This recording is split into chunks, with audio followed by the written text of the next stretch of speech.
Assalamualaikum warahmatullahi wabarakatuh.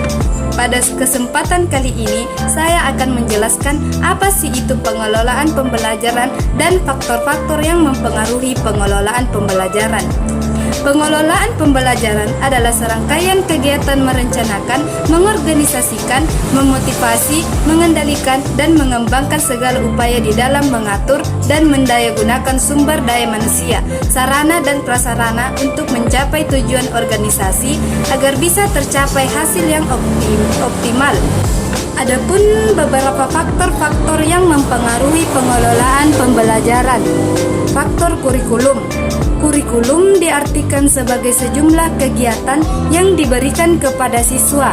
Kegiatan itu sebagian besar adalah menyajikan bahan pelajaran agar siswa menerima, menguasai, dan mengembangkan bahan pelajaran itu. Kurikulum yang kurang baik berpengaruh terhadap belajar. Kurikulum yang tidak baik itu misalnya kurikulum yang terlalu padat di atas kemampuan siswa, tidak sesuai dengan bakat, minat, dan perhatian siswa. Perlu diingat bahwa sistem instruksional sekarang menghendaki proses belajar mengajar yang mementingkan kebutuhan siswa. Guru perlu mendalami siswa dengan baik, harus memiliki perencanaan yang mendetail agar dapat melayani siswa belajar secara individual. Kurikulum sekarang belum dapat memberikan pedoman perencanaan agar yang demikian. Metode mengajar. Metode mengajar adalah suatu cara jalan yang harus dilalui di dalam mengajar. Mengajar itu sendiri adalah menyajikan bahan pelajaran oleh orang kepada orang lain agar orang itu menerima, menguasai, dan mengembangkannya. Di dalam lembaga pendidikan orang lain yang disebut di atas adalah sebagai murid, siswa atau mahasiswa yang dalam proses belajar dapat menerima, menguasai, dan lebih-lebih mengembangkan bahan pelajaran itu. Maka cara-cara mengajar serta cara belajar harus tepat-tepatnya. Faktor relasi guru dengan siswa. Proses pembelajaran mengajar terjadi antara guru dengan siswa. Proses tersebut juga dipengaruhi oleh relasi yang ada dalam proses itu sendiri. Jadi cara belajar siswa juga dipengaruhi oleh relasi. Di dalam relasi yang baik, siswa akan menyukai gurunya, juga akan menyukai mata pelajaran yang diberikan, sehingga siswa berusaha mempelajarinya dengan sebaik-baiknya. Faktor relasi siswa dengan siswa. Guru yang kurang mendekati siswa dan kurang bijaksana tidak akan melihat bahwa di dalam kelas ada grup yang saling bersaing secara tidak sehat. Jiwa kelas tidak terbina, bahkan hubungan masing-masing siswa tidak tampak. Siswa yang mempunyai sifat-sifat atau tingkah laku yang tidak menyenangkan orang lain, sedangkan siswa yang mengalami tekanan batin akan diasingkan dari kelompok. Akibatnya akan terganggu pembelajarannya. Akibatnya juga malas masuk sekolah dengan berbagai alasan, disebabkan di sekolah mendapatkan perlakuan yang tidak menyenangkan dari teman-temannya. Disiplin sekolah. Kedisiplinan sekolah erat hubungannya dengan kerajinan siswa dalam sekolah dan juga dalam belajar. Kedisiplinan sekolah mencakup kedisiplinan guru dalam mengajar dengan melaksanakan tata tertib, disiplin pegawai karyawan dalam pekerjaan administrasi dan kebersihan keteraturan kelas, gedung sekolah, halaman, dan lain-lain. Kedisiplinan kepala sekolah dalam mengelola seluruh staf beserta siswanya dan kedisiplinan tim dalam pelayanan kepada siswa. Alat pelajaran. Alat pelajaran erat hubungannya dengan cara belajar siswa, karena alat pelajaran yang dipakai oleh guru pada waktu mengajar yang dipakai pula oleh siswa untuk menerima bahan yang diajarkan itu.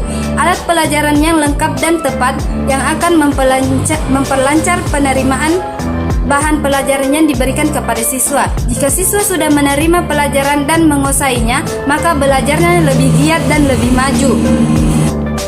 Waktu sekolah. Waktu sekolah adalah waktu terjadinya proses belajar mengajar di sekolah, pagi, siang, sore, dan malam. Waktu sekolah juga mempengaruhi belajar siswa. Jika terjadi, siswa terpaksa masuk sekolah pada sore hari, sebenarnya kurang dapat dipertanggungjawabkan, di mana siswa harus beristirahat tetapi terpaksa masuk sekolah, sehingga mereka mendengarkan pelajaran sambil mengantuk dan sebagainya. standar pelajaran di atas ukuran. Guru berpendirian mempertahankan wibawanya perlu memberi pelajaran di atas ukuran standar. Akibatnya, siswa merasa kurang mampu dan takut kepada guru. Bila banyak siswa yang tidak berhasil dalam mempelajari mata pelajaran, guru semacam itu merasa senang. Tetapi, berdasarkan teori belajar yang mengingat perkembangan psikis dan kepribadian siswa yang berbeda-beda, hal tersebut tidak boleh terjadi. Guru dalam menuntun penguasaan materi harus sesuai dengan kemampuan siswa masing-masing. Yang penting tujuan yang telah terumuskan dapat tercapai. Faktor kehidupan lingkungan sekitar.